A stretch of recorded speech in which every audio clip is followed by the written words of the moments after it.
Gracias.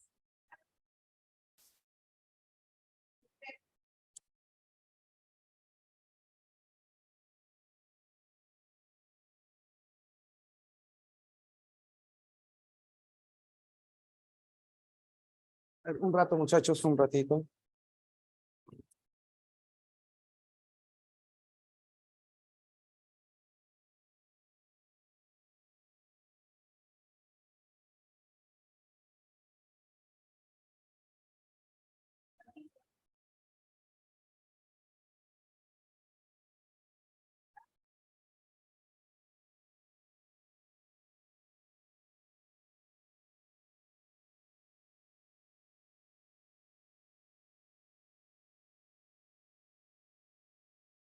Hola, hola, muchachos, buenos días. Hello, hello.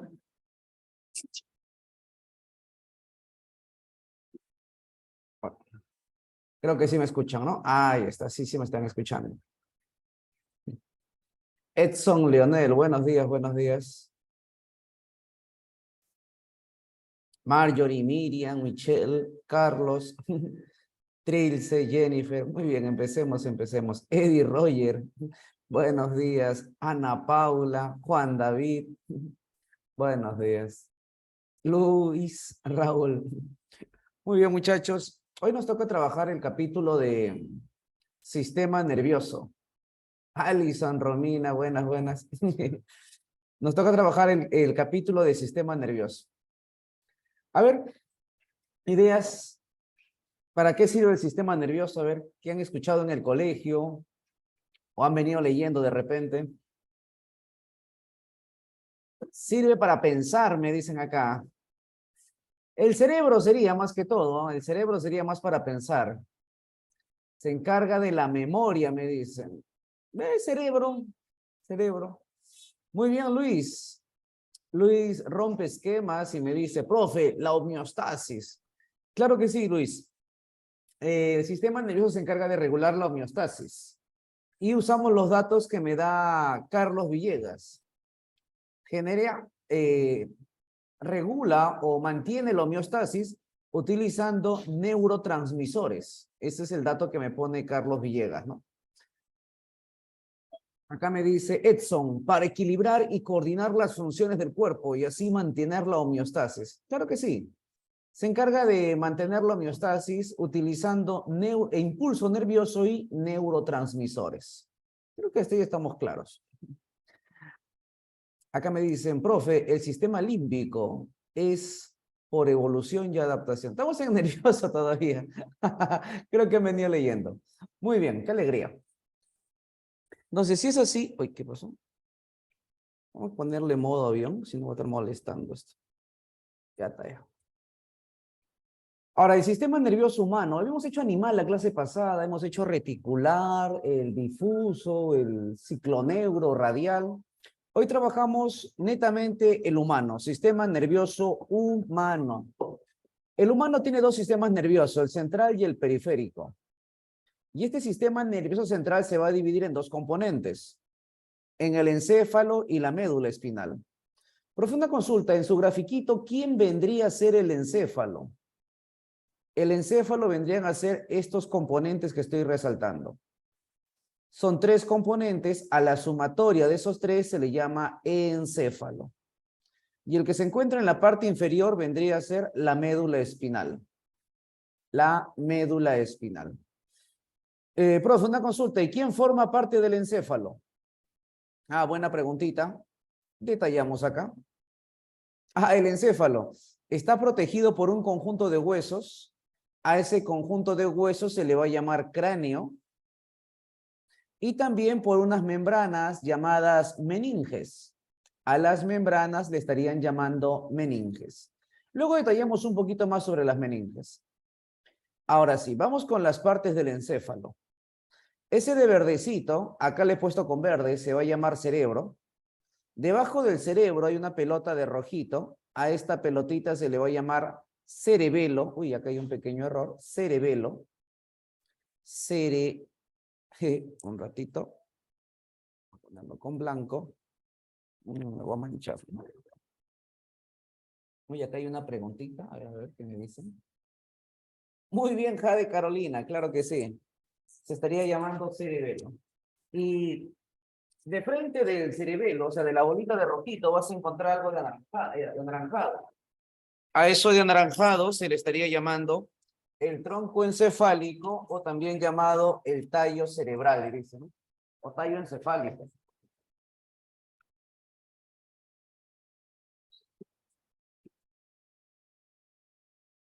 Un ratito para que no se filtre el ruido. De esa manera no se filtra el ruido. Ah, ya. Bueno, vamos a escribir. ¿Dónde está? ¿Dónde está? Cere. Ahora sí vamos a corregirlo. Cerebelo. Otra vez se movió.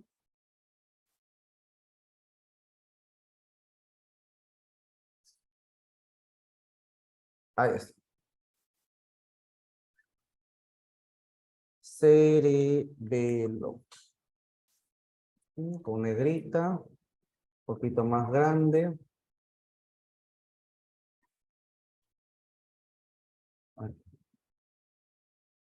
Cerebelo.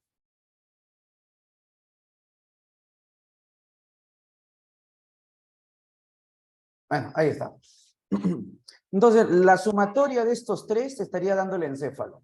Una pregunta de San Marcos fue, ¿no? Decía, en el primer ciclo de universidad, el profesor ha indicado en una necropsia que analicen el encéfalo. Ah, ustedes le llaman autopsia. Autopsia es abrirse uno mismo, ¿eh? Necropsia es cuando hay un cadáver, abrirlo, ¿no? En una necropsia, identificar el encéfalo, los componentes encefálicos. Y la pregunta de San Marcos era, ¿qué debe de buscar el estudiante? Y la respuesta era cerebro, cerebelo y tronco encefálico. Porque la sumatoria de estos tres te estaría dando el encéfalo. Ahora vamos a hablar del cerebro netamente.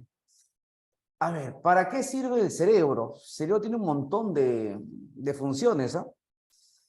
A ver, la primera, la clásica, nivel pollito, sería memoria, ¿no? ¿Qué cosa es memoria? La capacidad de almacenar información. Pero no solamente almacena, también evoca el recuerdo. A esa sumatoria se le llama memoria.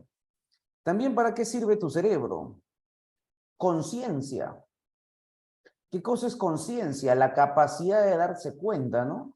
Que vas a postular a una universidad y que estás en competencia. ¿Qué es conciencia? Darse cuenta que no hay muchas vacantes. Y por lo tanto tienes que venir leyendo, tienes que venir estudiando. ¿Quién participa en esa conciencia? El cerebro. ¿Qué más? Se encarga de interpretar impulsos nerviosos. Nuestro ojo no forma imágenes, creo que te comenté en la clase pasada. Lo que hace nuestro ojo simplemente es captar estímulos. A eso le llaman sistema sensorial. ¿Qué hace el sistema sensorial? Capta estímulos y lo convierte en impulso. O sea, mis ojos captan el estímulo ambiental, lo convierten en electricidad, luego lo mandan a mi cerebro y recién en mi cerebro se estaría hablando de imágenes. Cuando yo como, no sé, una canchita, no vayas a pensar que lo salado se siente en la lengua. No, la lengua es parte del sistema sensorial que capta a esa sustancia química llamada sal, lo convierte en impulso y luego ese impulso lo manda a mi cerebro y recién en mi cerebro hablo de salado, de dulce. O sea, ¿qué está haciendo el cerebro? Interpreta impulsos sensitivos. Acá también me escriben, profe, para razonar, me dicen. Carlos Villegas, Juan David, la razón o capacidad intelectual, me dicen.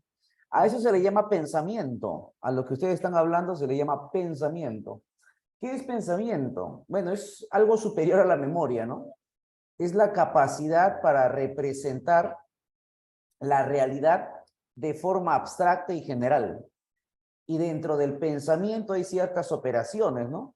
El razonar, el juzgar. Lo han visto creo que en el curso de psicología. Muy bien. Entonces, colocamos de manera general lo siguiente. ¿De qué se encarga el cerebro? Centro de los procesos psicológicos. Sería tonto que solamente coloque proceso cognitivo. Sorry, ¿y por qué cognitivo? No. Porque cognitivo es una parte del proceso psicológico.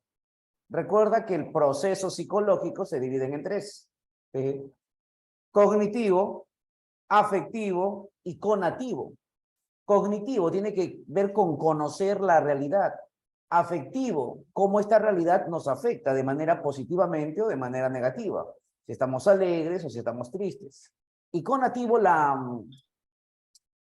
meta que nos trazamos en la vida, ¿no? Ser universitario, ser abogado, ser ingeniero, ser arquitecto. Todo eso, ¿dónde se procesa en tu cerebro? A eso se le llama proceso psicológico o proceso psíquico o proceso mental, también le dicen algunos. ¿Y qué los divides en tres? Bueno, eso que te comenté de sensación, percepción, memoria, conciencia, imaginación, inteligencia, ya todo eso serían procesos psicológicos y está dentro del cerebro. Espero que haya quedado claro, ¿ah? Ahora, el cerebro tiene dos partes. Ustedes que han venido leyendo, ¿cómo se llaman las partes del cerebro? Tiene dos partes. ¿Cómo se llaman esas partes? A ver. Lóbulos y hemisferios, me dicen. Los hemisferios cerebrales también me comentan. Por ahí, por ahí. Hemisferio cerebral sería un componente. ¿Cuál sería el segundo componente? Ay, no sé, profe, está difícil. No te preocupes, colocamos acá en la pantalla. El cerebro tiene dos componentes. Uno se llama los hemisferios cerebrales y al otro se le llama el diencéfalo. Si a usted le gusta la matemática ingeniero, sería así. Hemisferios cerebrales más diencéfalo igual cerebro. Repito, tu cerebro tiene dos componentes, los hemisferios y el diencéfalo. Si me centro solo en los hemisferios, me voy a dar cuenta que hay dos hemisferios. Tengo dos hemisferios, el derecho y el izquierdo. El derecho, que te enseñó la psicóloga o el psicólogo que te enseña que el hemisferio derecho controla el hemicuerpo izquierdo y que el izquierdo controla el derecho. Algo así más o menos ha sido uno de los conocimientos que te ha dado. ¿Qué más, profesor? Que el izquierdo se encarga de la intelectualidad. El izquierdo está la parte matemática, la parte del razonamiento lógico. En cambio, en el derecho está la parte artística. Muy bien, Carlos, en el izquierdo la parte analítica, el desglosar. En cambio, el derecho, la parte sintética, ya no desglosa, sino la que se hace es juntar. Entonces, más o menos así te hablaron, ¿no? De que tu hemisferio se divide en dos. Ahora, esos dos hemisferios se van a dividir en lóbulos y los lóbulos se dividen en áreas. Si te das cuenta, este cerebrito que hemos dibujado, acá de manera sencilla, parecería el cerebro de un ave, ¿no? Liso. En el proceso evolutivo, nuestro cerebro ha tenido ciertas modificaciones. Una de las grandes dificultades en cuanto al desarrollo del cerebro era cómo hacer que la capacidad cerebral aumente sin que la cabeza se aumente.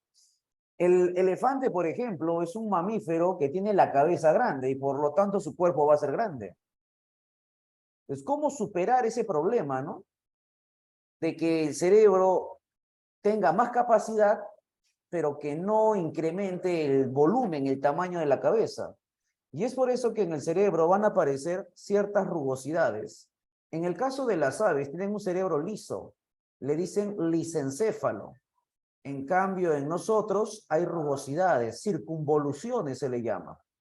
Y de esa manera, en el proceso evolutivo, la capacidad se incrementa debido a que el cerebro va a aumentar, pero doblándose, con pliegues, como si fuera una especie de intestino, y no tanto aumentando en tamaño. ¿Ah? Pequeño comentario. Ahora, en esos dobleces se ha evidenciado ciertas depresiones profundas. A esas depresiones se le va a llamar cisuras. Tenemos a la cisura de Silvio, creo que podemos dibujarlo por acá. Así le llaman cisura de Silvio. Vamos a bajarle el tamañito.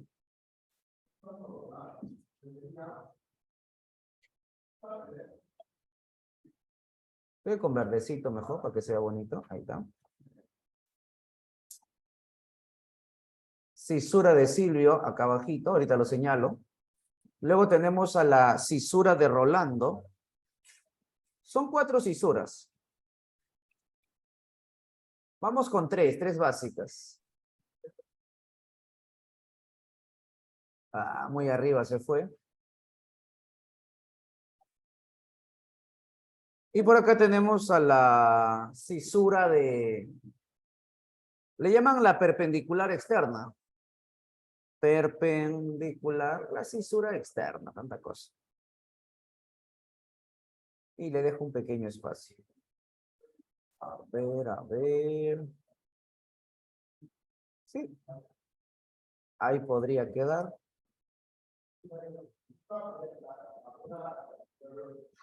Y acá le pongo, ay, muy grueso, poquito más delgadito. Esta podría ser.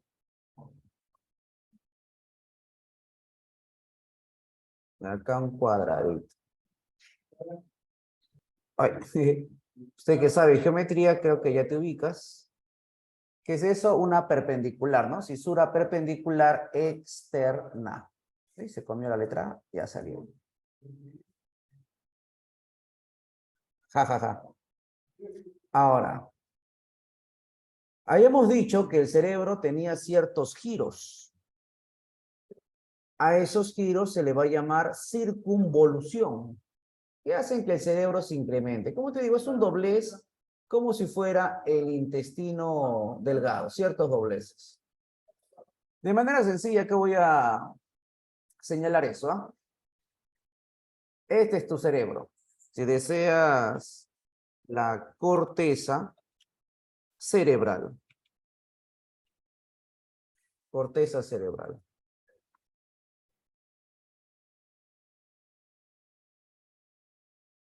Ahora, algo le está pasando a esta corteza cerebral, mira. Profe, tiene un pequeño hundimiento, un pequeño bachecito. Ya, a este pequeño bache, caballero, señorita, se le va a llamar surco. A ese bache, repito, que se encuentra, a esa pequeña depresión que se encuentra en la corteza cerebral, se le llama surco. Si sigues mirando y seguimos analizando el cerebro, también vas a poder encontrar depresiones profundas, como si fueran zanjas.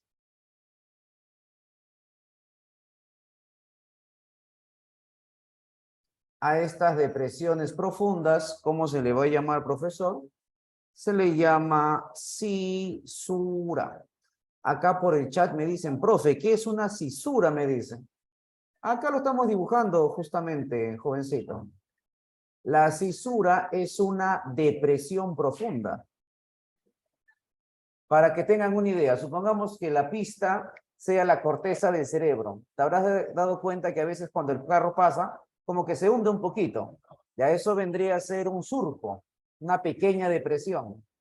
Pero imagínate que estén cambiando las tuberías de desagüe. Oh, profe, van a hacer un hueco hasta abajo. Eso vendría a ser una cisura. Ambas son depresiones. El surco es una depresión ligera, no muy profunda. En cambio, la cisura sí es una depresión profunda. Y gracias a la cisura es que tu corteza cerebral se está dividiendo, profe, ¿en qué? En lóbulos. Se divide en lóbulos. Un lóbulo frontal, del parietal, etcétera, etcétera.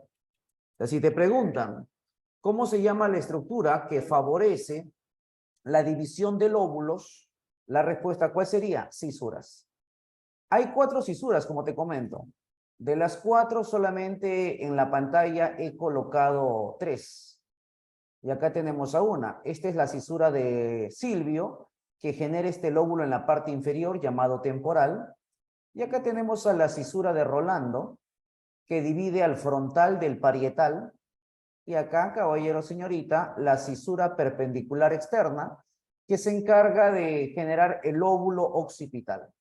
Te repito, ¿ah? ¿Qué es una cisura? Me preguntaba Henry. Es una depresión profunda que divide al hemisferio en lóbulos. Espero que haya quedado claro, ¿ah?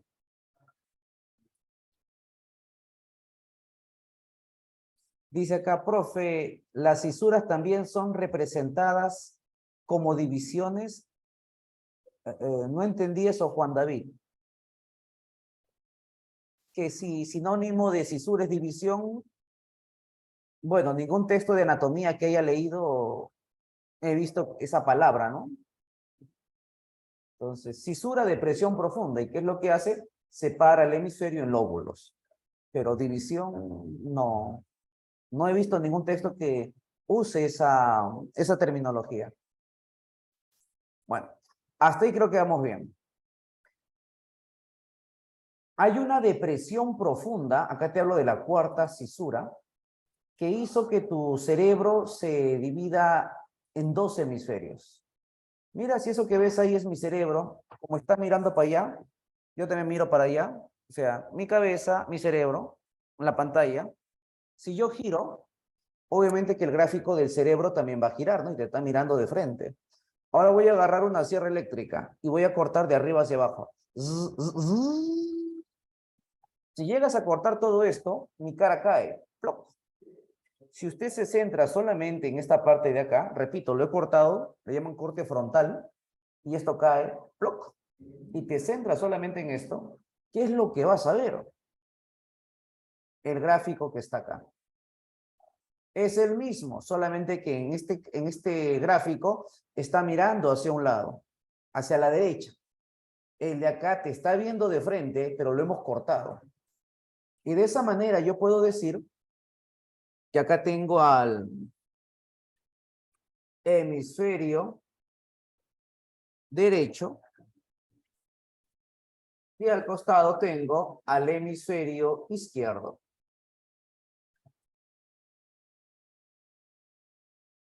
Hemisferio izquierdo.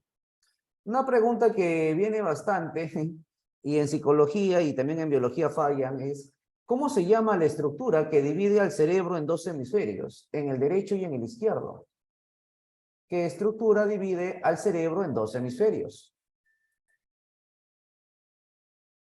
A ver qué me responden, qué me responden.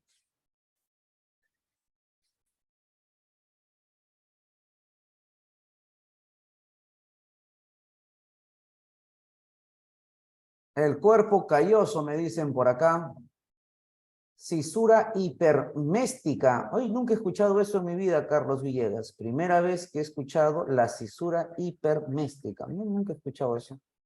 Muy bien, Edson. Claro que sí. Jade Carolina, muy bien. Claro, tiene que ser una cisura, obviamente. Y acá le coloco su nombrecito. Cisura, con mayúscula para que se vean. Cisura interhemisférica.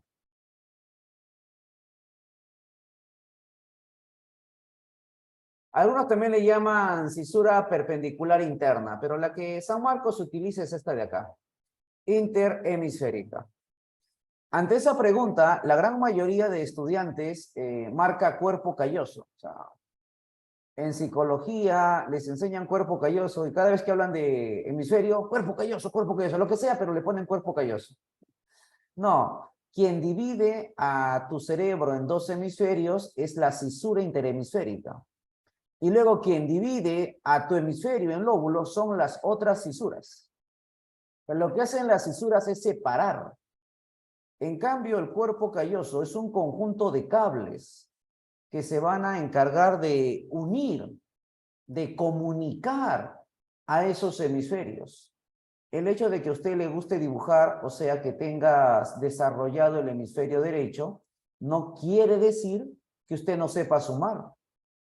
Usted hace las dos actividades, puedes dibujar, puedes sumar, de repente uno lo haces con más placer que otro, pero usa los dos hemisferios. A esa estructura que permite que ambos hemisferios se comuniquen, se le estaría llamando el cuerpo calloso. Entonces, si te preguntan, ¿quién separa al cerebro en dos hemisferios? Cisura interhemisférica. Pero ¿quién se encarga de comunicarlos? La respuesta vendría a ser el cuerpo calloso. Y en mi gráfico, el cuerpo calloso vendría a ser esas fibras, esos cables que ves de color rojo. Permite la comunicación entre ellos, ¿ya? ¿Qué hace el cuerpo calloso? Comunica el hemisferio derecho con el hemisferio izquierdo. Por ejemplo, usted de repente por ahí, la última señorita que me ha escrito es Jade Carolina, de repente ella está en su casa, en su cuarto de estudio, y su papá de repente, no sé, está en el centro de Lima, quizás trabajando. O sea, Jade y su papá, ¿cómo están? Están separados, pero a la vez están comunicados. ¿Con qué se pueden comunicar? Con una chatarrita llamada celular. Acá es lo mismo. Los hemisferios están separados. Entonces, ¿qué hace el cuerpo calloso? Comunica a los hemisferios. Pero que haya quedado claro, ¿ah? Porque sería raro, profe, uno lo separa y el otro lo une. Es medio ambiguo, ¿no? O está separado o está unido. Entonces, la respuesta es, están separados, pero a su vez están comunicados. Espero que haya quedado claro. No es lo mismo unir que comunicar, ¿eh?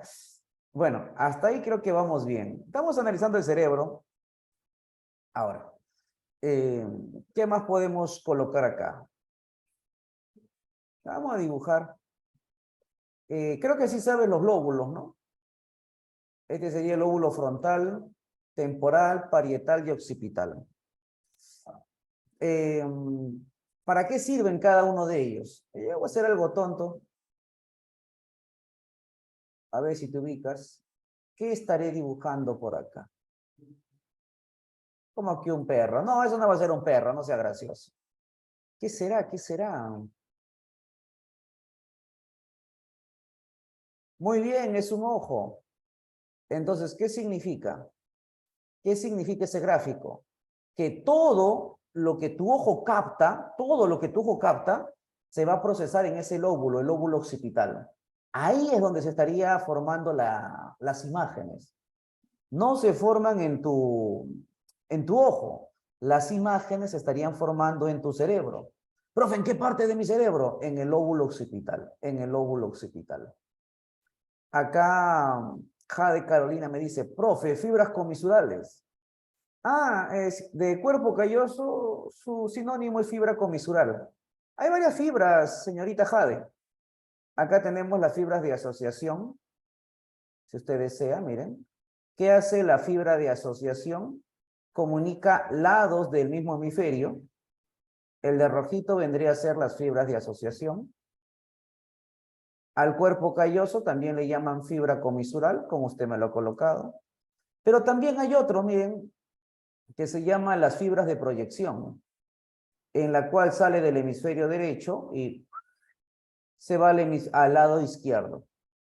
Y luego sale del izquierdo y va al lado derecho.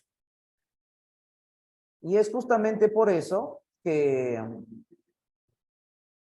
tu profesor de psicología te hablaba de la lateral, bueno, que el hemisferio derecho controlaba el izquierdo y que el izquierdo derecho, porque las fibras de proyección se han cruzado.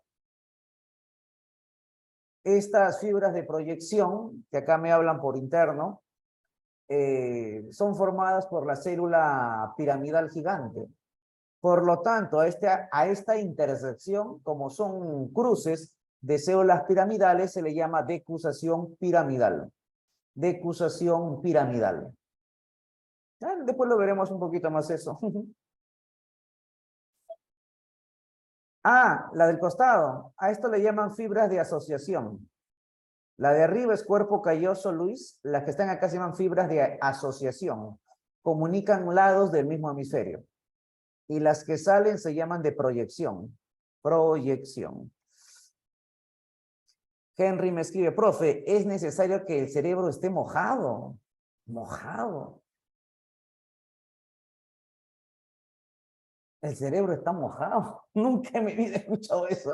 Que el cerebro esté mojado. Bueno, voy a tratar de entenderte. Voy a tratar de entenderte. ¿Cómo se llama? ¿Quién era? ¿Quién era? ¿Quién era? Henry. Vamos a ver. Henry, ¿te acuerdas que hemos cortado acá el cerebro? Miren, acá está el cerebro. Una vez que yo le he cortado, ahí está el cerebro cortadito, nuestro cerebro no es compacto, ¿ya? Nuestro cerebro es hueco. Nuestro cerebro tiene cavidades. A esas cavidades se le llaman ventrículos encefálicos.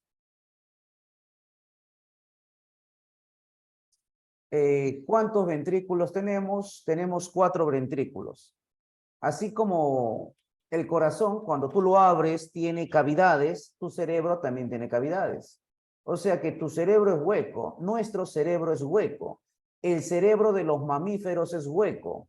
Por eso le llaman sistema nervioso encefálico, ya sabes que es encéfalo, dorsal hueco, tiene cavidades. Es en estas cavidades, en el 1 y el 2 sobre todo, donde se forma un líquido. A ese líquido se le llama cefalorraquídeo. ¿Cuántos ventrículos tenemos? 3. En el grafiquito lo he simbolizado con números romanos. Esos son los ventrículos. En esos 4 ventrículos se forma el líquido cefalorraquídeo. ¿Ya? ¿Y dónde está? Está en la parte interna. Hasta ahí creo que vamos bien. Ese líquido es transparente, de un color mineral, se podría decir. ¿Para qué sirve ese líquido, profesor? ¿Está de moda? ¿Está de adorno? Lo principal del líquido cefalorraquídeo es nutrir la parte interna. Va a nutrir la parte interna del cerebro. Bueno, ya te adelanto, el de anaranjado se llama tronco encefálico. Y también la parte interna de la médula espinal. Va llevando nutrientes y va sacando desechos. Luego ese líquido pasa por algo llamado espacio subaracnoideo, que estaría rodeando al sistema nervioso central. Entonces hay un líquido, sí, pero que me digas que está mojado, o sea, no sé si a eso te referías, pero nunca en medicina se utiliza el término que está mojado, ¿no?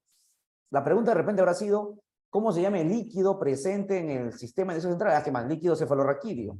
¿Dónde se produce? En los ventrículos encefálicos. Eso lo veremos más adelante. ¿Ya?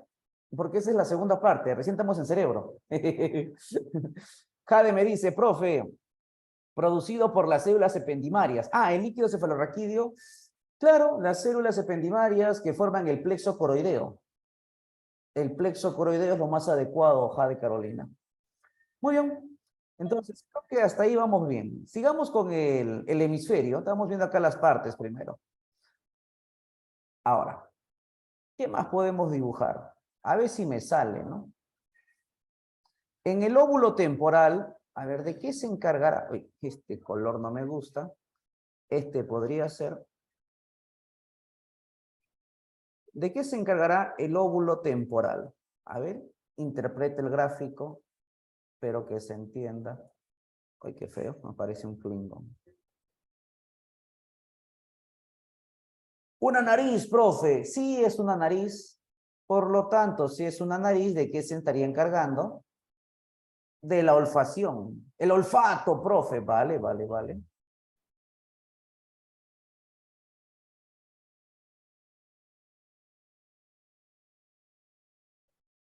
Mal que bien creo que me ha salido. Esa es una oreja. Así de que se estaría encargando de la audición. El lóbulo temporal se encargan de dos sistemas sensoriales. Del olfato y de la audición, de la parte auditiva. ¿Ya? Ah, soy un montón de preguntitas. Va a explicar primero y luego voy con sus preguntitas, si no, no voy a poder avanzar. Ahora vamos con la parte parietal. A ver, ¿de qué se encargará la parte parietal? Yo dibujo y usted me dice qué será. A ver, a ver, a ver.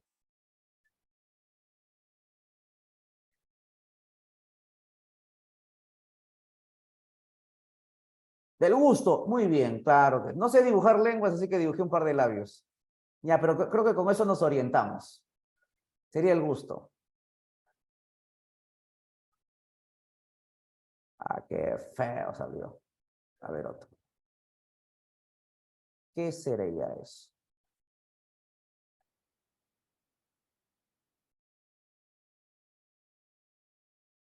Una mano, ya, entonces, ¿qué sentido sería? Tacto. Vale, vale, vale, tacto. ¿Y a qué se asocia el tacto? ¿A formar imágenes? No creo, ¿no? Al sonido tampoco. Muy bien, a la parte de la sensibilidad. Si te dicen entonces, Lóbulo, podemos sentir la pierna derecha o la pierna izquierda, sería con la parte parietal. O sea, cuando se habla de tacto, se habla de la sensibilidad del cuerpo. Y eso se hace con el lóbulo parietal. Creo que hasta ahí no hay problema. Ahí están tus sentidos. Tu hi-fi, 5 sentidos. Tenemos 8, pero esos 5 para tu examen de admisión. Oh, profe, ¿y el lóbulo frontal no le ha puesto nada, profe? Ah, en el lóbulo frontal acá se encuentra, le llaman así, el área motora. Área motora.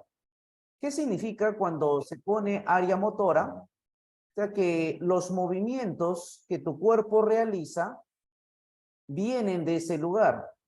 Si en este momento usted está moviendo su lengüita, bueno, en mi caso yo estoy hablando, el movimiento viene del frontal. Si a pesar de eso yo estoy moviendo mi pierna debajo de la mesa, de la carpeta, ese movimiento también viene del frontal. A eso le dicen función motora, genera movimiento. O sea, cualquier movimiento de tu cuerpo, caballero, señorita, viene del lóbulo frontal. Dentro del área motora encontramos al área de, ¿cómo le llaman esto? De Broca. Eso es lo que te enseñan en psicología, el área de Broca, ¿no? ¿Y de qué se encarga el área de Broca?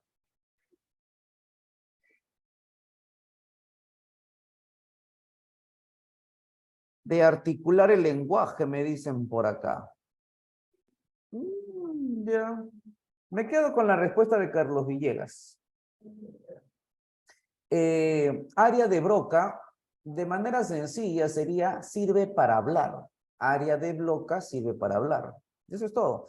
Porque a veces cuando el muchacho, el ratón de biblioteca, no digo que esté mal que lean, pero hay que interpretar también.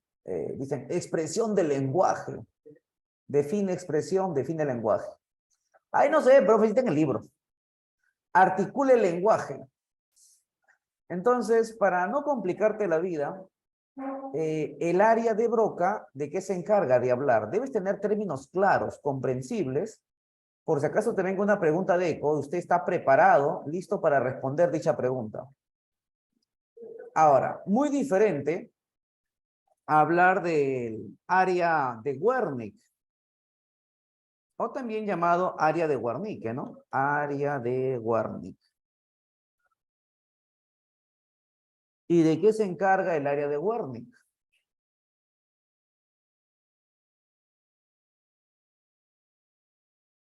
De la comprensión del lenguaje, profe, el que comprende. Interpretación del lenguaje, dice por acá. Muy bien, muy bien. Ya. A ver, yo le digo así, ¿ah? Broca, ¿de qué se encarga? De habla. Profe, habla se escribe con H. La H es muda, pero. Wernicke, entendimiento. Wernicke se encarga del entendimiento. A ver, para que tengas una idea. Wernicke, entendimiento. Broca, habla. Por ahí te orientas. Uno es para hablar, otro para entender. Por ejemplo, en este momento yo estoy utilizando el área de Broca. Estoy hablando.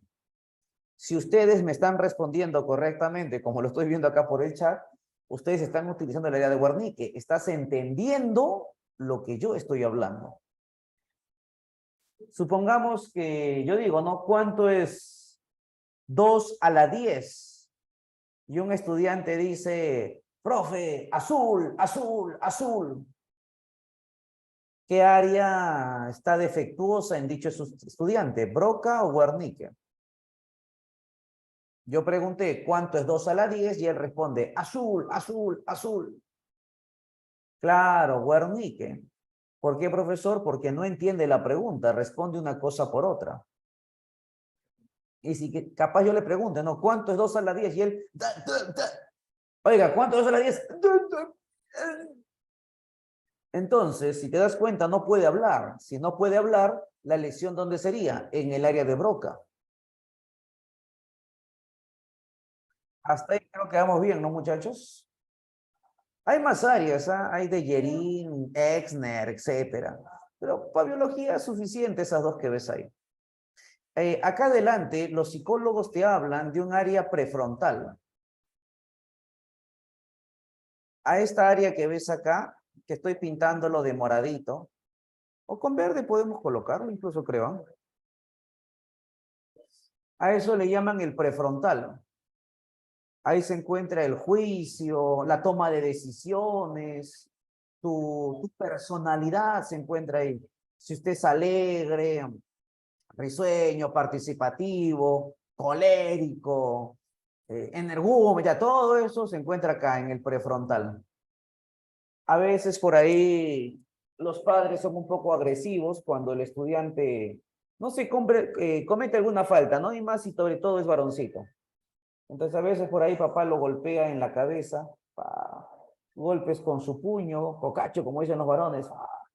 Si tú le das acá adelante en el prefrontal, podría, a tu hijo de repente más adelante, podrías alterar la personalidad de tu hijo, ¿no? De lo que es de repente extrovertido, volverlo introvertido o volverlo agresivo. O quizás no le afectas el prefrontal, le afectas un poquito más atrás y de lo que antes se expresaba correctamente, ahora va a tener dificultades para hablar. Si de repente por ahí quizás usted lo golpea en la parte de atrás, podrías dejarlo ciego. Pero, profe, sus ojos están bien. Sí, los ojos están bien, pero la parte de la interpretación no. O quizás lo golpeas por arriba. Podría perder la sensibilidad, el gusto. Podrías golpearlo acá en la parte del temporal. Y tu hijo podría perder la audición, quedarse sordo. Por eso es necesario que el cerebro esté protegido. ¿Y quién lo protege? Un conjunto de huesos llamado cráneo. Y debajo del cráneo un conjunto de membranas llamadas meninges. Y entre esas meninges un líquido llamado cefalorraquídeo. De esa manera que si alguien recibe un impacto en la cabeza, supongamos que golpean con 100 newton, ¿cuánto estaría llegando al cerebro? 20 newton. Oh, profe, la diferencia fue absorbida por el hueso. La diferencia fue absorbida por las meninges y también por el líquido cefalorraquídeo. Es peligroso golpes en la cabeza. Mucho cuidado, hay algunos que tienen esa costumbre ahí de golpear a los menores. De repente, pues, si te han castigado, pues no hagas eso con tus hijos, eso no es normal. A veces por desconocimiento en cuanto a la crianza, alguna vez tus padres te han castigado, ¿no? De repente con un correazo, ¿no? Y quizás no golpes en la cabeza, quizás estoy exagerando, ¿no? Pero hay varias formas. Entonces, tener hijos, sugerencia, por lo menos lee algo de psicología. Sigamos, sigamos, sigamos. Hasta ahí creo que vamos bien. A ver, chequeemos. ¿Y qué es esto?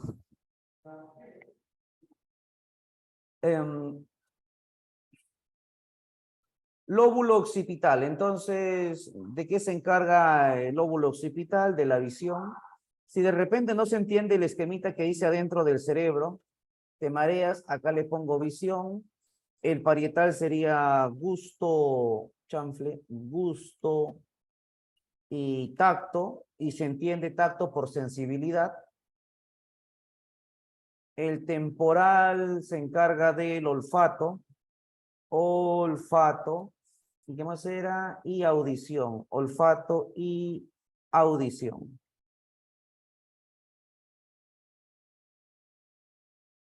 El frontal, el área motora, ¿no? Acá se encuentra Broca. Área de Broca. Frontal. Acá nos faltaba también el área de Wernicke, ¿no? En el temporal. Audición y área de Wernicke.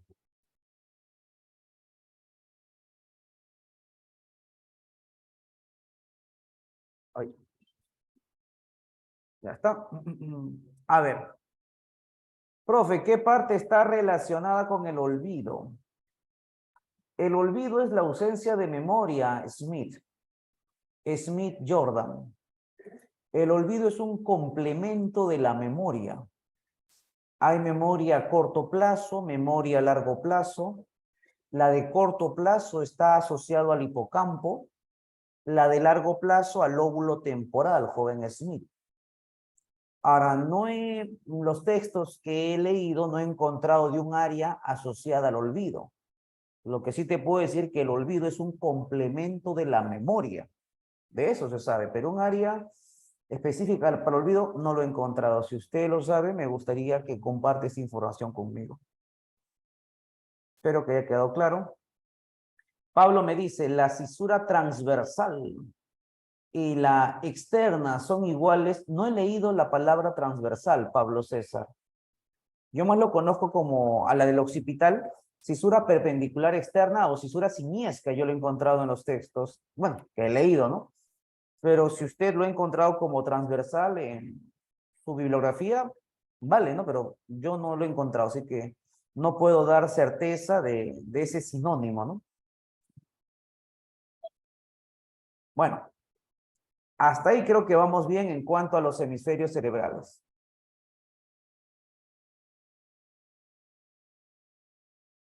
Así me dijo un ex profe, me dicen por acá. Debe ser, debe ser. Yo te comento lo que he leído, ¿no? Lo otro sí no he encontrado, si no, te afirmaría o te negaría, ¿no?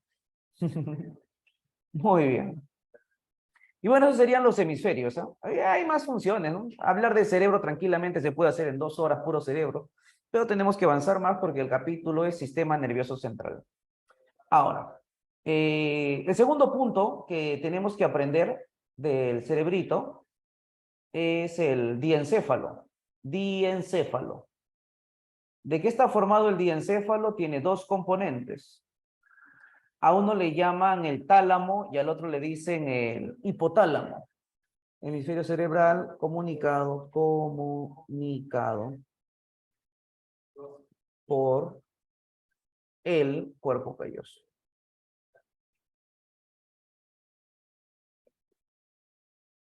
Ahora, la clasificación que estoy dando acá es del punto de vista anatómico, ¿ya? Por si acaso, hemisferio cerebral y diencéfalo. Los psicólogas, clasifican al cerebro en corteza y subcorteza. Hablan del neocórtex, de la parte consciente, de los procesos psíquicos, y en la subcorteza hablan del cerebro reptiliano, de las emociones, etcétera, etcétera. Pues es la clasificación que le dan los psicólogos. Por si acaso quieran mezclar esto, te vas a marear un poquito. Hablan de la amígdala cerebral, del área septal, del hipocampo, también hablan lo que te estaba comentando hace ratito. Acá le vamos a dar un enfoque más anatómico. Entonces, el cerebro tiene dos componentes, como te dije, los hemisferios cerebrales y el diencéfalo. ¿Ya? Vamos a separar un poquito de la otra rama de estudio que es psicología. ¿Ya? Ahora, dice así. En el caso del diencéfalo tenemos al tálamo. ¿Qué es el tálamo? El centro de relevo sensorial, para que se entienda. El tálamo es como una secretaria. Estás en una empresa y a la empresa van a llegar un montón de papeles. Entonces lo que hace la secretaria es recepciona los papeles y dice, estos papeles pertenecen al área de recursos humanos, y lo deriva a recursos humanos. Esto al área de presidencia. Esto es para publicidad. O sea, lo que está haciendo la secretaria es recibir la información. Una vez que lo recibe, lo va a mandar a un área específica para que sea procesado correctamente. ¿Se entiende hasta ahí, muchachos? ¿Y qué tiene que ver eso con mi cerebro? Ah, igualito. El tálamo vendría a ser tu secretaria. Vamos a ponerle con celeste. Imagínate que ese de celeste sería tu tálamo, ¿ya? Ese es tu tálamo, tu secretaria. Entonces, hay impulsos que van a venir de diversas partes de tu cuerpo. Supongamos que el impulso venga de tu ojo. Si el impulso viene de tu ojo, vamos a ponerle acá derechito, algo así. Lo que hace la secretaria, ¿qué cosa es? Lo va a mandar. ¿A dónde lo manda? Al occipital para que sea procesado. De repente llega un impulso de tu lengua. Ah, si llega de mi lengua, lo manda al parietal para que sea procesado como dulce, como salado. Si el impulso viene, ¿cómo se llama? No sé, de tu oído. Ah, eso lo manda al temporal. Si te das cuenta, ¿qué está haciendo el tálamo? Recepciona el impulso y dependiendo de dónde viene, lo manda a un lóbulo para que sea correctamente procesado. A eso se le llama centro de relevo sensorial. Siempre me preguntan, ¿qué es relevo? No entiendo, profe. No, y a pesar, después de explicar, me siguen preguntando lo mismo, porque mientras yo explico, su cabecita del muchacho no sé en qué está, tratar de tranquearme, no sé, o confirmarle lo que su profe le dijo, y no está centrado en la explicación que uno le está dando. Espero que no pase con ustedes, ¿no? Ya sabes lo que es un relevo sensorial. Centro de relevo sensorial para todos los sentidos, excepto para uno. ¿Para quién, profesor? Acá lo colocamos. Excepto, claro, para el olfato. El olfato va de frente al lóbulo temporal, no necesita, ¿cómo se llama? Un intermediario, alguien que lo mande ahí. Entonces creo que ya quedó claro a qué se refiere con centro de relevo, ¿ah? Luego debajo de ese tálamo, debajo de ese de celeste, aquí encontramos a otra estructura. Si el de celeste era el tálamo, el que está abajito, como se encuentra debajo del tálamo, ¿cómo le llamarán? El hipotálamo. Profe, una consulta, una pregunta preguntona. ¿Y de qué se encarga el hipotálamo? Ah, ya, jovencito, el hipotálamo le llaman, primero, es el nexo entre el sistema nervioso y el sistema endocrino. El nexo. Lo segundo, centro homeostático, le dicen. Regula el hambre, la sed, la temperatura corporal, controla el sistema nervioso, al sistema endocrino, porque debajo del hipotálamo está la hipófisis. Y lo que hace el hipotálamo es controlarlo a través de hormonas. Si alguna vez usted quizás ha sentido hambre, mami, tengo hambrita, vengo de la academia. Entonces el hipotálamo te dice, come. Mami, tengo sed, ¿habrá chichita por ahí? Esa sensación de sed del hipotálamo. Mami, ahí nomás, muchas gracias, me siento satisfecho. El centro de la saciedad, o sea, de que ya estás lleno, tanto de comida como de agüita, también es del hipotálamo. ¿Qué más? Regula la temperatura corporal a 37 grados. Si de repente hay una bacteria, lo que hace el hipotálamo es tratar de sancochar la bacteria. ¿Qué va a hacer con la temperatura? Le empieza a elevar. Y te da algo llamado febrila. Si está en 37, a 38 le llaman febrila. 39 se llama fiebre, 40 ya estás convulsionando. ¿Ah? Aunque la mayoría de 37 para arriba ya, versión colegio, ya, dile fiebre, no hay problema, ya. 37 para arriba, ya, dile fiebre. Eh, aunque también puede pasar, ¿cómo se llama? Hacia abajo, ¿no? Puede bajar también la temperatura, causándote una hipotermia. Entonces, quien controla la temperatura corporal es el hipotálamo. Bueno, de esa manera hemos hecho de manera sencilla, rápida, cerebro, ¿no? Fuera un ciclo anual, tranquilamente 2 horas hablando de puro cerebro. Pero acá hay otros órganos adicionales que tenemos que trabajar. Ahora, vamos con cerebelo. ¿De qué se encarga el cerebelo? Del equilibrio. Cuando usted camina derechito, es cerebelo en buen estado. O de repente por ahí habrás visto en un circo que, ¿cómo se llama? En el circo caminan por la cuerda floja. No sé si has escuchado alguna vez ese término, caminar por la cuerda. Entonces, para caminar ahí necesitas especialmente equilibrio. ¿Eso qué sería? Cerebelo. Claro, los equilibristas, muy bien. ¿Qué más? La postura corporal. Nuestro antepasado, los Homo habilis, andaban con la columna hacia abajo. Pero después surge el Homo erectus, el hombre erguido, el que tiene, que mira de frente a la naturaleza. Ya, eso llaman postura corporal. También, ¿quién se encarga? El cerebelo, la postura corporal. ¿Qué más, profe? Y lo más desarrollado, o sea, estamos hablando de la evolución, ¿eh? Lo primero que se adquiere es el equilibrio, lo segundo que se adquiere es la postura, y lo tercero que se adquiere es la coordinación de movimientos. Si te preguntan, ¿qué parte del encéfalo genera movimientos? ¿Usted qué diría? ¿Qué parte del encéfalo coordina movimientos? Perdón, genera el movimiento. Movimiento de piernas, movimiento de brazos. ¿Quién lo genera?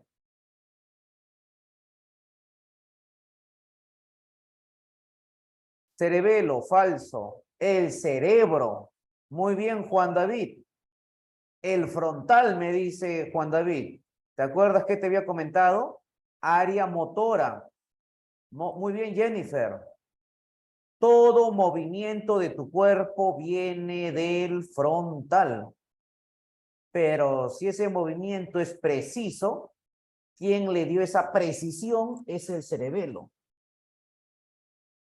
De repente, por ahí, para que me entiendas, si te pongo una pelota y te digo patea la pelota, lo que usted utiliza es su área, su lóbulo frontal, de movimiento. Pero si te digo, esta pelota, patealo de tal manera que llegue a ese punto de la pared. Hay gente que mira la pelota, mira el punto de la pared, pero cuando patea se va a la derecha, o se va a la izquierda, o se va para arriba, pero no le llega a ese punto. Estás utilizando tu lóbulo frontal, sí, pero aún te falta desarrollar, ¿qué cosa? Tu cerebelo, la coordinación de movimientos, la precisión. Si eres un varoncito, eso como le llaman los chuecos, ¿no? El arco solo, no hay nadie, tú pateas y se va para la izquierda. A eso que ustedes le llaman chueco quiere decir que la persona aún no desarrolla su cerebelo. Y a veces tanto le hacen bullying, hay chueco, chueco, no le des ese chueco, le dicen. Entonces, ¿qué hace el muchacho? Cuando está en el arco, pierde la confianza y en vez de que él patea el arco, da pase. Y a veces por dar pase se pierde el gol. Y perdieron, pues, ¿no? Entonces, si usted quiere desarrollar su cerebelo, quiere ser más preciso, tienes que patear constantemente. Equivócate. Y sigue, hasta que en algún momento le agarres el truquito. Por ejemplo, los jugadores de fútbol, no sé si sabías, aparte de que juegan en los mundiales por ahí, ellos también entrenan. ¿Cómo se patea un penal? ¿Cuántas personas fallan un penal? ¿Cómo se patea un tiro libre? De esta ubicación, de la otra. Eso se entrena, se desarrolla. El hecho de que usted sepa bailar, si tú te mueves de derecha a izquierda, ese es tu frontal, pero si tú llegas a coordinar extremidad superior con extremidad inferior, eso es cerebelo, coordinación de movimientos. Una vez que ya aprendiste a bailar, hay gente que sabe, entre comillas, bailar salsa, tú ves, los pasos son intelectuales, bonitos ahí, pero cuando escuchas la música está a un ritmo y el movimiento de ese muchacho está a otro ritmo. Si bien es cierto, ha ganado coordinación de extremidad superior con extremidad inferior, aún le falta la coordinación acústico-motora. O sea, bailar, moverse, pero al ritmo de la música. Pequeño comentario. ¿Y quién participa ahí? Ahí participa el cerebelo. Participa el cerebelo. Colocamos entonces, controla el equilibrio, la postura corporal y coordina movimientos. Para nadar, para bailar. También le dicen acá movimientos con precisión. Perú fue un mundial con un gol que hizo Guerrero de tiro libre. Le aceptaron el gol porque el arquero lo tocó. Ya, ese movimiento que hace el balón ha sido practicado por ese futbolista llamado Paolo Guerrero, que ha desarrollado su cerebelo, coordinación de movimientos. Le dan efecto a la pelota. Bueno, y así, ¿no? En diversos eventos deportivos, en el básquet. Si nunca estuvieras jugado básquet, agarra, ¿cómo se llama? Una pelota y lánzalo al aro. Hay gente que lanza, no llega. Otro lanza, pasa por detrás del aro. Cerebro. Otros que lanzan y entra en el aro. Lanzan otra vez en el aro. Coordinación de movimiento cerebelo. Ten mucho cuidado si te preguntan, ¿quién genera el movimiento? Eso es cerebro, frontal.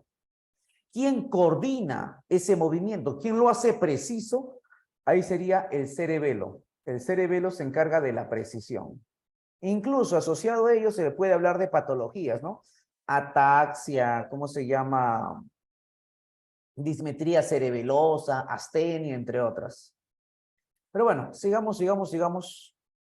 Vamos con el último componente del encéfalo, el famoso tronco encefálico. ¿De qué se encarga el tronco encefálico? Bueno, de varias funciones, debido a que tiene 3 segmentos. Acá me dicen, profe, ¿y a qué se debe la falta del desarrollo del cerebelo? A la no estimulación, señorita Diana. Un ejemplo, Diana, también de cerebelo sería el hecho de que usted sepa escribir. ¿Te has dado cuenta que algunos tienen una letra hermosa? Una letra Palmer y otros que da vergüenza. Ojo, y ambos saben escribir. Ahora, darle un lapicero a una persona que no sepa escribir, y dile que te reproduzca alguna palabra. Y le es más difícil incluso. O sea, el desarrollo del cerebelo no es como dice Jean Piaget, que llegas a los 7 años y ya se activa tu cerebro y tienes esa capacidad, y luego llegas a los 17 y se activa otra. No, no es así. Tiene que ser estimulado. Como te digo, a una persona que no sepa escribir, dale un lapicero que transcriba 3 palabras o una sola palabra. Te vas a dar cuenta que tiene un montón de dificultades porque esa parte no ha sido desarrollada. Profe, ¿por qué no se desarrolló? Es la pregunta de Diana. Porque no ha sido estimulada. Usted puede nadar, pero si nunca has estimulado esa parte, te empujan a la piscina, no puedes ni siquiera aguantar 5 segundos si tu pie se despega del piso de la piscina. Todo es con práctica, pero ya depende de qué cosa quiera desarrollar, ¿no? Tu cerebro para el aprendizaje o tu cerebelo para el equilibrio. Se desarrolla, es práctica. Usted puede hacer gimnasia rítmica, pero depende del tiempo que le dediques a ello, ¿no? Puede nadar, manejar en bicicleta. ¿Cuántas personas de 30 años he visto que no saben manejar bicicleta? Se suben y se caen. No, yo quiero un carro, del carro no me caigo. 4 ruedas mejor que 2, dicen. Mi papá, dicen acá, maneja carro, pues no maneja bicicleta. Muy bien, muy bien. Sigamos. A ver, tronco encefálico. ¿A quién tenemos por acá? Hasta ahora no sé manejar, dicen. Ah, mira que hay adolescentes que no saben manejar bicicleta. Pero bueno, sigamos. Vamos con tronco encefálico. Es una dama la que me ha escrito eso. El tronco encefálico se divide en 3 zonas: mesencéfalo, protuberancia y bulbo, ¿no? El mesencéfalo se encarga del reflejo visual y auditivo. ¿A qué se refiere con reflejo visual y auditivo? O sea, usted está, ¿cómo te explico? Estás caminando y de repente escuchas un ruido y usted rápidamente voltea. Ahí participó el mesencéfalo, reflejo auditivo, o sea, movimiento de cabeza por estímulo auditivo. O de repente por ahí estás caminando y viste algo raro y rápidamente giras la cabeza. Movimiento de cabeza por estímulo visual. A eso llaman reflejo visual y auditivo. O sea, o ves algo o escuchas algo que hace que tú gires la cabeza. Ahí participa el mesencéfalo. Protuberancia anular. Acá se encuentra el centro inspiratorio. Controla el ingreso del aire. Acá hay 2 áreas, una que se llama apnéustica y neumotáxica. Repito, que se encargan de controlar el ingreso del aire. Y luego tenemos al bulbo raquídeo, es el que tiene más funciones, ¿no? Centro cardiorrespiratorio. Este de acá sería el bulbo raquídeo, mira. El de arriba es el mesencéfalo. Protuberancia anular, también le llaman puente de Barolio, también le dicen, es un sinónimo. Y esta parte abajo le dicen el bulbo raquídeo, se le llama esto. Ya, este bulbo raquídeo es el que tiene más funciones. Primero, lo que debes dominar, centro cardiorrespiratorio. Regula la frecuencia cardíaca y la frecuencia respiratoria. Un golpecito ahí te puede causar un cuadro de inconsciencia. Habrán visto películas de chinos en la cual uno le den la nuca y la gente se desmaya. Y a veces por ahí algunos adolescentes dicen, qué exagerado, si solo le dio con la manita en la nuca. ¿Por qué hablan de esa manera? Porque están acostumbrados a ver series en la cual uno agarra una silla, lo golpea en la cabeza, o agarra, qué sé yo, un palo y lo golpea en las piernas al otro. Y a pesar que le dan un montón de golpes, el lastimado sigue levantándose. Claro, SmackDown, me dicen por acá. Lucha libre, ya vale, vale. WWF me comentan. Claro que sí, pero si usted quiere que alguien no se mueva, o sea, no es golpear por golpear, es saber dónde golpear y darle la intensidad específica. Si usted lo golpea en la nuca con la mano, le puedes causar un cuadro de inconsciencia, paro cardíaco, paro respiratorio. Si le das en la nuca con un palo, detiene su corazón, detiene su respiración. En otras palabras, lo mataste. De ahí que también le llaman centro vital. A eso se le llama centro vital. Bueno, pequeño comentario. Acá me escriben, profe, dice, el puente de Barolio y la protuberancia anular son iguales, son sinónimos, Pablo César. Puente de Barolio y protuberancia anular son sinónimos. Al igual que el bulbo raquídeo y médula oblongada, también son sinónimos.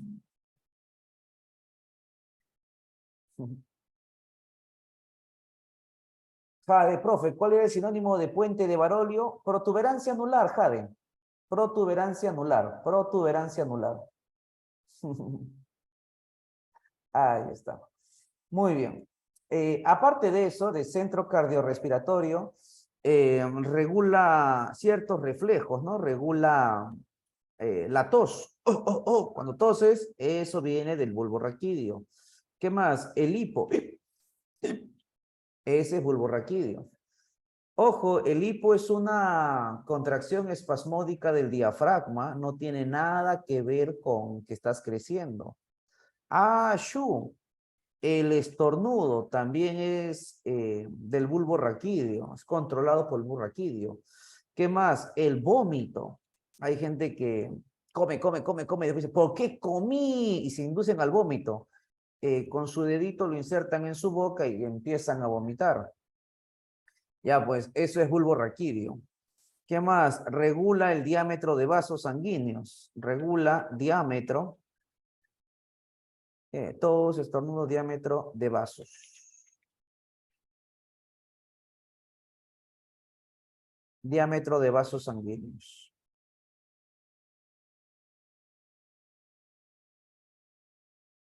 Ya está, ya.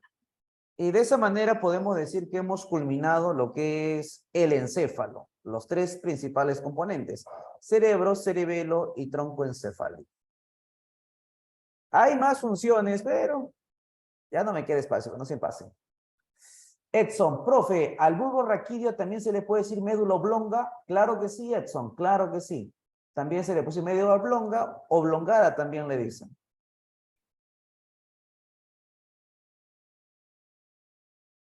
Henry dice, profe, el hipo, ¿por qué se origina? Es por una mala respiración, inspirar rápidamente. Inspirar rápidamente. Pero si deseas, Henry, no te compliques la vida. En Google coloca generación del hipo. Te van a hablar un poquito de la laringe y un poquito del diafragma. Ahora sí, dejemos de lado el encéfalo y vamos con la médula espinal. Ahí borremos este garabato. Médula espinal, al igual que el encéfalo, está protegido por un conjunto de huesos. A ese conjunto de huesos le llaman columna vertebral en el colegio. En el colegio le dicen columna vertebral. Acá en la academia, a esa columna vertebral le vamos a decir raquis. ¿Qué es raquis? Es sinónimo de columna vertebral. Y aparte de la raquis, también, ¿quién protege a la médula? Algo llamado meninges. Membranas llamadas meninges. Luego hablamos un poquito de las meninges. ¿Dónde inicia la médula espinal? En el agujero magno, que es un huequito que está debajo del cráneo, y culmina en la cauda equina. Es un conjunto de nervios ahí que parecen. Cauda es cola, está en latín. Cola de caballo, le dicen. Esto que estoy dibujando acá abajito sería la cauda equina, ¿no? Parece la cola de un caballito. Profe, ¿de qué se encarga la médula espinal? Es centro del acto reflejo. Acto es una acción rápida e involuntaria, ¿no? Y el arco es un circuito por donde viaja el impulso nervioso. En la siguiente diapo he hecho esto más amplio para que puedas ver la diferencia y algunos grafiquitos he traído. Acá es algo puntual nada más. Ahora acá recién te hablo de las meninges. Sistema nervioso central tiene 3 meninges. Eso que ves ahí de colores serían las meninges. Le ponemos un nombre y lo señalo. A la meninge más externa, caballero o señorita, se le va a llamar así. Hoy, chanfle. Le dicen la dura madre. Esta que ves acá como una especie de tela de araña, le llamaron aracnoides. Pero la meninge que está en contacto con el central, el sistema nervioso central, se le llama la pía madre. Colocamos los datos. Esto es, a estas 3 le dicen meninges. Profe, una consulta. ¿Y qué es una meninge? La meninge es tejido conectivo. Entonces, ¿cuántas meninges tenemos? 3 meninges. De repente por ahí alguien está con su libro de anatomía, de tórtora quizás, o quizás va a colocar en Google meninges. Ahí seguro que te van a hablar de paquimeninge, leptomeninge, etcétera, etcétera. Para postular no utilizamos esta terminología, no te vayas a complicar la vida. Vamos a utilizar solamente 3 términos. Dura madre, aracnoides y pía madre. Profe, si estas 3 son las meninges, ¿dónde está el hueso que no lo veo? Si deseas, acá lo voy a colocar encimita. Eso de negrito, ¿qué vendría a ser? El hueso. Cuando usted va a recibir un impacto, algún golpe, como te había comentado, el primero que recibe el golpe es el hueso. Y después quien recibe el golpe son las meninges. Y entre las meninges se encuentra un líquido, habíamos hablado hace rato. A ese líquido se le llama cefalorraquídeo. Entonces, hay 3 meninges, dura madre, aracnoides y pía madre. La meninge que esté en contacto directo con el hueso se llama dura madre. ¿Cómo te acuerdas? El hueso, ¿cómo es? Duro. Pues, ¿cómo se llamará? Dura madre. Fíjate, a los extremos encontramos a las madres. Dura madre hacia afuera, pía madre hacia adentro. Las madres. ¿De quién está afuera? Lo duro, cerca del hueso. Por lo tanto, lo más interno, ¿quién sería? La pía madre. Y en el medio tenemos al aracnoides. Es como una telita de araña. Otra forma que si deseas para memorizarlo es esto, ¿no? Pía madre. Tú sabes que uno está afuera, otro está dentro. Entonces, por lo tanto, si te preguntan quién es la más interna, algo tonto que yo hago para acordarme es esto, mira. Pía madre, ¿la I de qué? Interno. Tú sabes que las madres, una está dentro, la otra está afuera. Entonces, ¿quién está dentro? La pía. ¿Cómo te acuerdas? ¿La I de qué? La I de interno. Si la pía madre está hacia adentro, entonces la dura madre, ¿dónde estaría? Hacia afuera. Y en el medio siempre está ahí el aracnoides, que parece como una arañita. Debajo del aracnoides se encuentra esa. ¿Qué significa esa? Espacio subaracnoideo. Es una cavidad que está debajo del aracnoides. Profe, una consulta. ¿Y qué cosa tiene esa cavidad? Un líquido. A ese líquido se le llama cefalorraquídeo. A veces, y todos estos 3, las 3 meninges y el hueso van a rodear a todo el sistema nervioso central. Si alguna vez han escuchado que van a extraer el líquido cefalorraquídeo de un paciente, de la columna vertebral, entonces lo que van a hacer, ¿qué cosa es? La agujita tendría que atravesar. Profe, ¿la aguja qué cosa atraviesa? Tendría que atravesar tu hueso de la columna vertebral, tu raquis. ¿Qué más tiene que atravesar? La dura madre. ¿Qué más atraviesa? El aracnoides. O sea, la aguja debería llegar hasta ese punto. Y de esa manera se estaría absorbiendo o se estaría analizando el líquido cefalorraquídeo. Pues, profesor, una consulta. ¿Y qué pasaría si yo no calculo? Y ese líquido perdón, y esa agujita atraviesa la pía madre. Si llega a atravesar la pía madre, vas a tocar al sistema nervioso central, a la médula espinal, y podrías causarle de repente algún tipo de parálisis. Por eso es que esto de acá se hace entre L3 y L4. No sé si ya han visto el capítulo de, ¿cómo le llaman a esto? Ay, se me fue el nombre de sistema locomotor, huesos, músculos. Pero bueno, ahí te dejo ese comentario.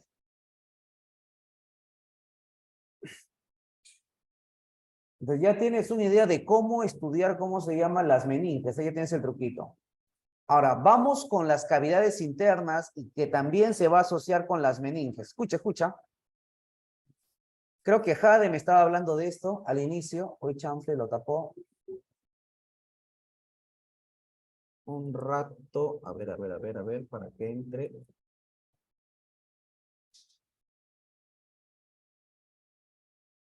Señalamos mejor, señalamos acá. Con negrito, con negrito. Ahí está. Profe, acá dice ventrículo encefálico posee plexo coroideo que forma el SR. ¿A quién se refiere? Me refiero, los cuatro ventrículos van a formar líquido cefalorraquídeo, los cuatro. Pero la mayor cantidad se va a formar en uno y en dos. Ahora, ¿qué te preguntan? ¿Quién conecta al primer ventrículo y el segundo ventrículo con el tercero? Le llaman el agujero de Monroe.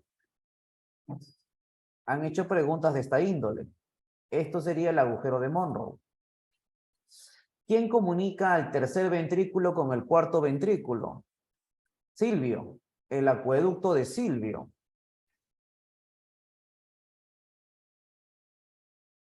El líquido cefalorraquídeo se forma en 1 y en 2, luego pasa a 3, de 3 pasa a 4, y de 4 podría ir hasta abajo, miren, la médula espinal.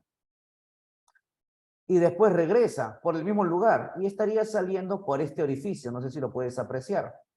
Se llama el agujero de Luschka y Magendie. Y acá lo colocamos. Agujero de Luschka y Magendie.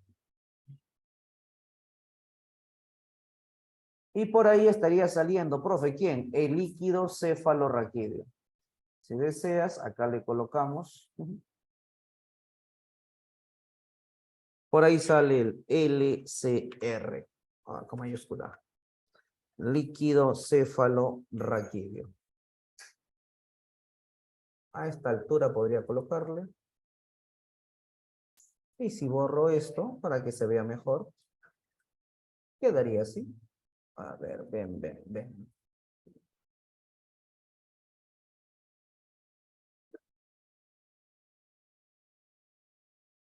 Y ese líquido que sale, mira, el líquido sale desde el cuarto ventrículo. ¿A dónde se va? Al aracnoides, si por ahí quieres enlazarlo. El aracnoides tiene unas microvellosidades que absorben ese líquido y lo van a mandar al sistema circulatorio. Recuerda que el líquido cuando se forma tiene nutrientes, va dejando los nutrientes y va recogiendo el desecho. Este líquido que está acá, que llega al espacio subaracnoideo, ya tiene desechos. Luego con la microvellosidad aracnoidea pasa al sistema circulatorio, el circulatorio lo lleva al riñón, el riñón purifica la sangre y saca ese desecho. Por ahí si quieres darle un enfoque un poquito más amplio. Y como te comenté, ese líquido también alimenta la médula espinal por la parte interna. A eso le llaman el conducto ependimario. A estas líneas de rojito que se habían cruzado, habíamos comentado hace rato, le dicen la decusación piramidal. Decusación piramidal. Decusación piramidal. Y justamente la palabra decusación significa intersección.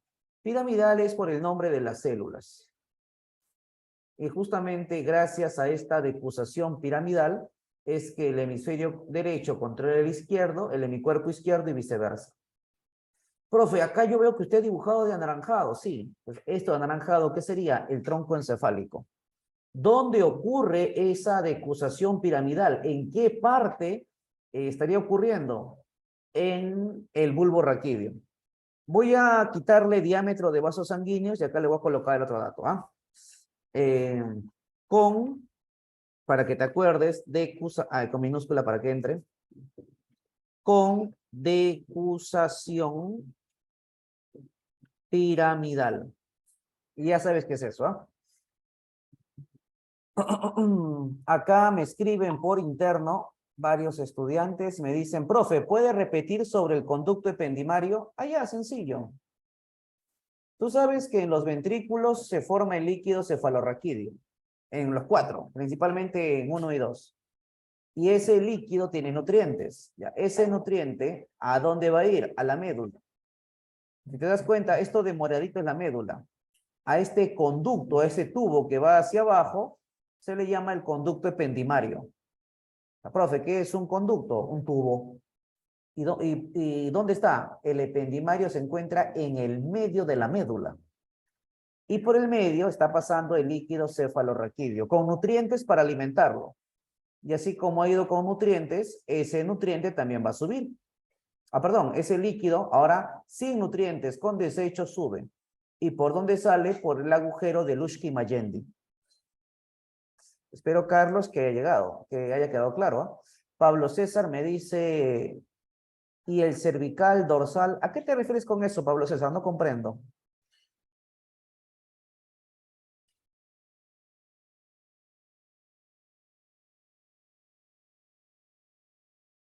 Bueno, ya Pablo César me... A ver, cuéntame, te escucho.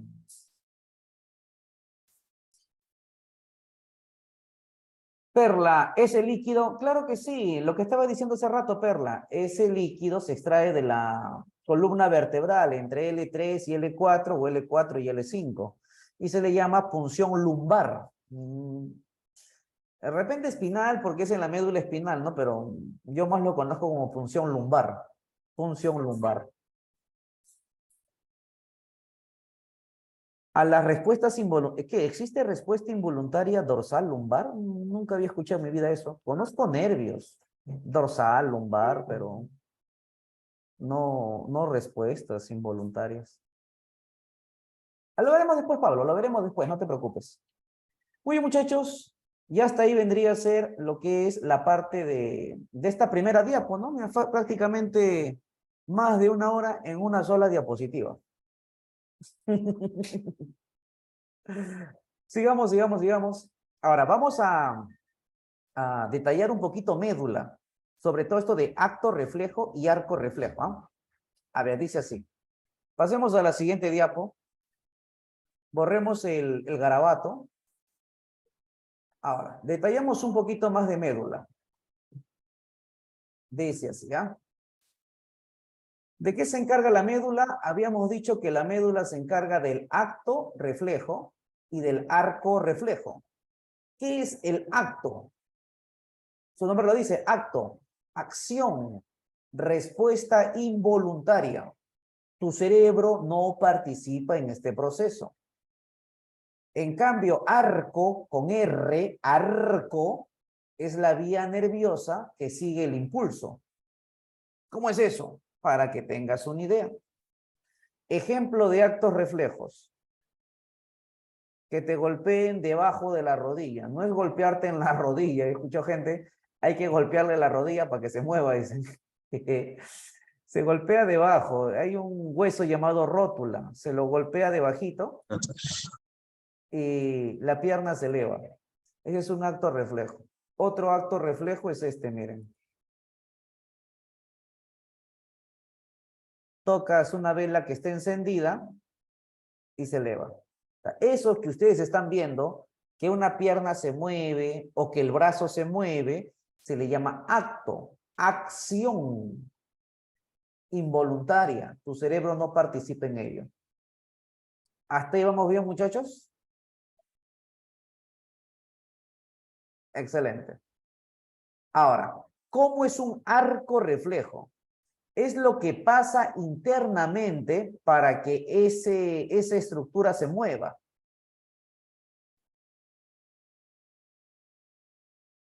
¿Y qué pasa internamente?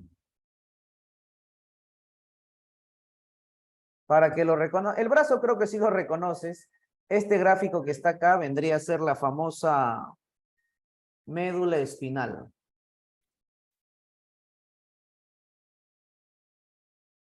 Médula espinal. Este gráfico. Es una médula cortada, ¿no? Esa parte que está hacia adentro, que parece una letra H, le llaman sustancia gris en forma de letra H, posición central. Ya sabes que la sustancia gris está formada por somas. Su posición es central. Y la sustancia blanca, posición periférica. Entonces, como el arco reflejo, dice, es una vía nerviosa, debe tener componentes. Colocamos. El primer componente va a ser la piel. Primer componente, la piel. ¡Ay, qué grueso salió! Este podría ser. Primer componente, la piel, el receptor. Segundo componente va a ser la neurona. Le llaman neurona sensitiva porque va a estar asociado a captar los estímulos, en este caso el calor. Neurona sensitiva también le llaman aferente. ¿Qué significa aferente? Que el impulso va a ingresar. ¿Hacia dónde va a ingresar? Hacia la médula, profe. A eso le dicen aferente. ¿Qué significa aferente? Repito, que el impulso ingresa al sistema nervioso central. ¿Quién es la neurona sensitiva? El que ves de azul. Ese que ves de rojito se llama neurona motora. Su nombre lo dice todo. Motora, que genera movimiento. Motora, movimiento. Profe, ¿y de qué se encarga la neurona motora? Su nombre lo dice, movimiento. También le llaman eferente. ¿Por qué le llaman eferente? Porque el impulso sale del sistema nervioso central. Repito, si el impulso entra, le dicen aferente, pero si el impulso sale, eferente. ¿No? Eso significan esos términos. Si estás iniciando, sensitiva, se acabó, motora, se acabó. Sensitiva, capta sensaciones, motora, genera movimientos. Entre la neurona de azul y la neurona de rojito hay una tercera neurona. A esa le llaman la neurona asociativa o también le dicen la intercalar. Señalamos acá. Entonces, ¿cómo funciona todo esto, profesor? Cuando el estímulo es intenso, la piel toca ese estímulo, inmediatamente el estímulo se convierte en impulso nervioso. Ese impulso nervioso va a la neurona sensitiva. Lo correcto sería que de la sensitiva el impulso vaya al cerebro para que se procese correctamente y del cerebro venga la respuesta.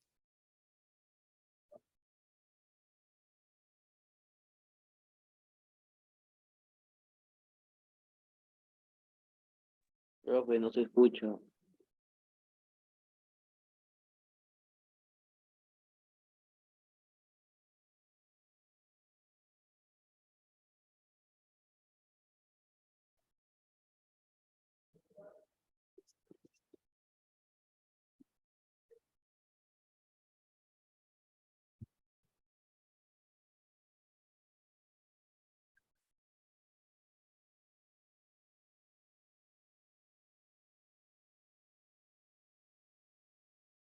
Hola, hola, 1, 2, 1, 2. ¿Ya está? Sí, allá, ahora sí. Ya está, vale. Muy bien. Como les decía, cuando la piel toca el estímulo, lo convierte en impulso. El impulso lo trae por la neurona sensitiva, la de azulito, y lo manda a la médula. Lo correcto sería que de la médula el impulso vaya al cerebro para que sea correctamente procesado ese impulso. Pero cuando el estímulo es intenso, la médula se toma atribuciones del cerebro. Entonces, acá hace un pequeño cortocircuito. puede hacerlo directamente con la neurona motora o utilizando esta neurona llamada asociativa. Ya el impulso no llega al cerebro. Usa la asociativa la motora, y la motora lo que hace es estimular al músculo, al órgano efector. Y de esa manera el brazo se mueve. Profe, ahí no entendí. No te preocupes, para que tengas una idea. Imagínate que estás cosiendo tu media que tiene hueco y por ahí te distraíste y la aguja llega hasta tu hueso. ¿Qué haces? Uy, me está doliendo. La aguja llegó a mi hueso, ha atravesado el músculo. No creo que te pongas a razonar y a pensar. Tú ni bien te pinchas, ¿qué es lo que haces? Sacas el dedo automáticamente. A eso se le llama el acto reflejo. Profe, ¿y por qué hace eso? Es que se demora mucho tiempo en mandarle información al cerebro, que el cerebro procese y luego que emita la respuesta. Entonces, para salvaguardar la integridad de tu cuerpo, la médula se toma atribuciones que no le corresponden. Y es por eso que primero genera el movimiento y después ya le avisa a tu cerebro, ¿no? Cuando te has pinchado el dedito, lo primero que haces es sacar el dedo y después, ¡ah! Duele, dices. Pues, ¿qué es lo que sucede? La médula genera el movimiento y luego le avisa al cerebro. Hey, cerebro. ¿Qué pasa, médula? Cerebro, hice algo que no debía. Cuenta, ¿qué has hecho? No te vas a molestar, ¿no? ¡Habla! Y es por eso que después te duele. Primero te pinchas, sacas el dedo y después, cuando ya te duele, quiere decir que la médula ya le avisó al cerebro lo que ha hecho. Acá me dicen, profe, es para ahorrar, sí, es para ahorrar tiempo, ¿no? Para acelerar el proceso. Porque recuerda que tu cuerpo, la integridad de tu cuerpo está en juego. Ya, eso que ves ahí vendría a ser el arco reflejo. Entonces, espero que te hayas dado cuenta de la diferencia. El acto es la acción, el movimiento, pero el arco es el circuito por donde viaja el impulso nervioso. Esa es la diferencia entre ellos. Otra cosa que ha venido acá es anatomía, netamente anatomía. Lo que te he enseñado es fisiología. Ahora, la anatomía de la médula vendría a ser la siguiente, ¿no? Esta región que ves acá, le dicen el asta posterior. Se le llama, repito, asta posterior. Un rato. Todo esto hasta posterior. Y hacia abajo, el más grande todavía, a esto le llaman el asta anterior.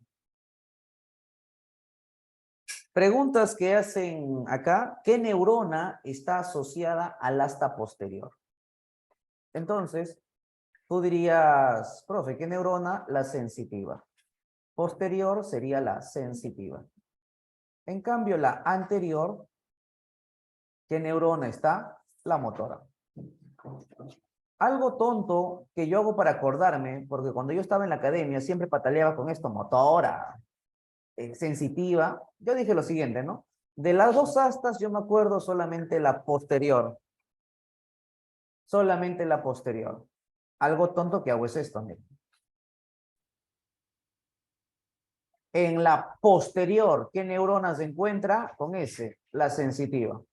Si yo ya sé que en la posterior está la sensitiva, en la anterior, ¿qué neurona estaría? La motora. Ya sabes que la sensitiva, sensación, motora, movimiento, pero a veces te hacen preguntas para asociarlo a las astas de la sustancia gris. Entonces, como hay dos astas, anterior y posterior, lo que yo hice cuando estaba en la academia, así como usted escuchando a mi profe, para acordarme, mi profe solo me dio el dato. ¿Cómo hago para acordarme? Y era mi chamba, ¿no? Entonces me di cuenta de esa relación y lo comparto con usted por si acaso te quieran tranquear, usted ya está preparado. Hay una enfermedad que se llama poliomielitis, no sé si han escuchado alguna vez. Desde que nacemos nos vacunan contra la poliomielitis. El virus que causa la poliomielitis, caballero, señorita, mata a la neurona motora. Una consulta, muchachos. Si mata a la neurona motora, ¿Qué perderá el muchacho que tiene poliomielitis? Si el virus mata la neurona motora, ¿qué perderá el muchacho? ¿Movimiento, sensibilidad o ambos? ¿Qué dice usted? Si el virus de la poliomielitis mata la neurona motora, ¿qué pierde el muchacho? ¿Movimiento, sensibilidad o ambos? Muy bien, muy bien. Y la respuesta sería el movimiento, porque está muriendo la motora. Sí va a sentir, pero no va a poder mover la extremidad. Te comento que ese virus mata la neurona motora de la cadera hacia abajo, de la cadera hacia abajo. Por lo tanto, una persona con poliomielitis no lo va a saber corriendo, o sea, lo va a saber con sus muletas ahí desplazándose, ¿no? Si sube al carro, supongamos que el carro está lleno de embarazadas y sube este muchacho con poliomielitis, ya están embarazadas y tienen, qué sé yo, 8 meses de gestación, todo el carro, pues nadie se va a parar, ¿no? Entonces, ya, pues caballero, el muchacho con polio va a tener que estar parado, porque todos los asientos están ocupados por mujeres embarazadas. Si de repente usted de casualidad lo pisa su pie al muchacho que está con polio, ¿le duele sí o no? ¿Qué dices? Se quedó paradito, el carro frena y tú lo pisas. ¿Le duele sí o no? Claro que sí. Al muchacho con polio le duele porque la sensitiva está con vida. Lo que no puede hacer es pisarte porque la neurona motora está muerta. Entonces creo que ya quedó claro. Si mueren algunas de ellas, solo se pierde esa función. Muere la sensitiva, se pierde la capacidad de sentir. Hay una enfermedad también en la cual el paciente no siente. Ahí se me olvida. Sí, algo por ahí era. Siempre me olvido ese nombrecito. Pero bueno, y si muere la motora, lo que pierde, ¿qué cosa es? Es el movimiento. Profe, ¿y cómo se venga? Me dicen. Ah, bueno, ¿sabes lo que hace el muchacho con polio? Ya que no puede mover su pierna, agarra su muleta y con su muleta, no es que tiene un taco fuerte, pa, te pisa. Sí, yo he visto eso en los carros. No, y el conchudo todavía del señor, si no te duele, ¿cómo no que no me duele? Si me duele, no puedo mover la pierna, que es diferente, pues sí me está doliendo, señor. Mínimo disculpas, ¿no? Se vacilan acá. Y bueno, ya para culminar esto de médula, en el centro de la médula, acá que le hemos cortado, hay un huequito. Acá hay un huequito. Uy, no le he dibujado. Me olvidé. Profe, ¿ese huequito qué es? Ese huequito es de un conducto, no sé si te acuerdas. Al conducto se le llamaba conducto ependimario. Pero acá, como lo hemos abierto, ya no sería un conducto. ¿Este qué sería? Un agujero. Y le llaman el agujero ependimario. Si deseas, acá le coloco con LCR, líquido cefalorraquídeo. Y usted ya sabe eso de dónde viene. Muy bien, muchachos. Hasta ahí sería esta parte. Aún nos falta todavía, creo que 40, 50 minutos más. Ya vendremos. Nos falta hacer una diapo y la parte de las preguntas. Eso lo haremos después. Muy bien, nos vemos, nos vemos. Espero que hasta el momento haya quedado claro. Bye, bye.